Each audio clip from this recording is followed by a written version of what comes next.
And welcome back to Sunday Agenda. A new administration, a return to greatness, and the same old media madness. Joining me today to break it all down, Republican strategist Whitley Yates. Also with us, Mason Barrow, Strategy CEO, and Republican strategist Luke Ball. Guys, thanks so much for joining us.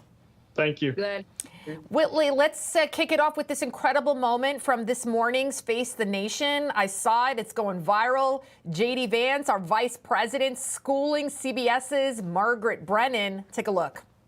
When you talked to us in August, you said, I don't think we should abandon anybody who's been properly vetted and helped us. Do you stand by that?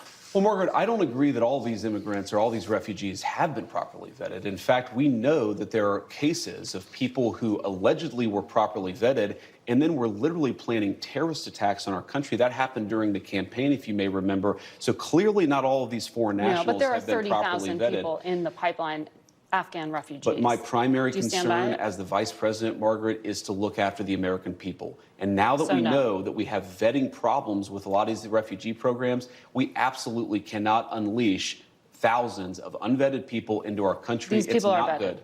These people are vetted. Just like the guy who planned a terrorist attack in Oklahoma a few months ago, he was allegedly properly vetted, and many people in the media and the Democratic Party said that he was properly vetted. Clearly he wasn't.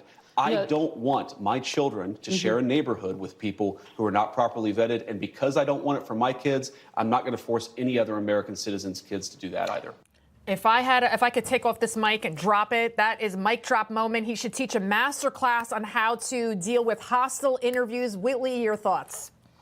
You know, anyone that the Biden administration believed to be properly vetted, we know are not vetted, and that there is a safety issue within this country. So the fact that they are no longer utilizing the same vetting system is going to be a benefit for this nation. And the fact that the media attempted to manipulate what Vice President Vance was saying in order to push their narrative is really disheartening, because it's about the sovereignty and the safety of Americans. Luke, let's take a look at, maybe you have your thoughts on J.D. Vance there. What do you think? I would just say that the media is going to try and appeal to the emotional side of every argument during the Trump administration while ignoring the facts and ignoring reality, as JD just laid out.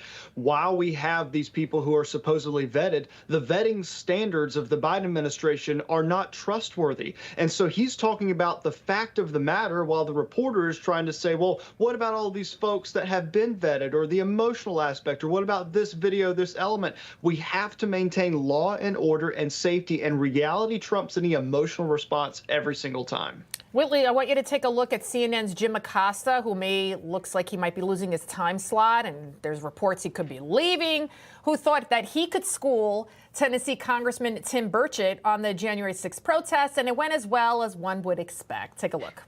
We saw in the riots all across the country, those people walked. Nobody went to jail for that. Millions upon millions of dollars of property was damaged. You all didn't raise a finger, didn't say one word about it. Congressman, you that's showed just it not and said, true. oh, it's all in order. You showed we had riots where towns were burning down, and they were allowed to do it. You can't just spin a tale and pull the wool over people's eyes. Yeah. This is CNN. This is the news.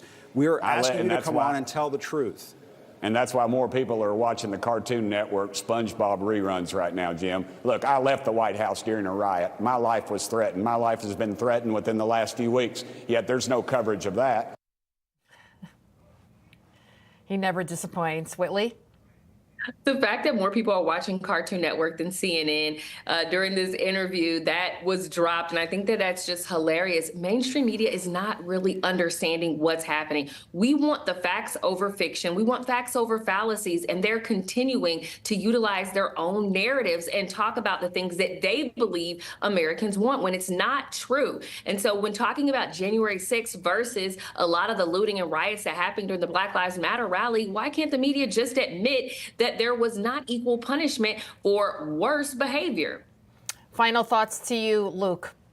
Tim Burchett's a national treasure. As he was explaining why people are dropping off of these other networks, I was just thinking of the fiery but mostly peaceful protest chyron that had appeared during the 2020 BLM riots in a lot of the major cities. And when people are looking at this, you can objectively see that they are just trying to gaslight you. They can see the American people are not stupid. So as they're watching, they don't want to be lied to. And as much as the media was just going after Trump for saying fake news and you are the enemy of the people and all of these things, if you were continuously being lied to and you can point back to a pattern of deception from any particular network, that is a major problem. And the consequences that they are suffering are a loss in viewership.